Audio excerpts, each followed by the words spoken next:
आप चाहते थे इमरान खान को सीधे रास्ते से हटाऊं, जेल में डाल दिए आपने। आप चाहते थे इमरान खान की पार्टी को तोड़ूं, तोड़ दिए आपने।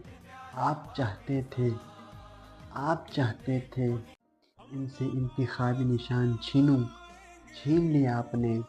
अब आप इन दिलों को कैसे तोड़ के निकालोगे खान को।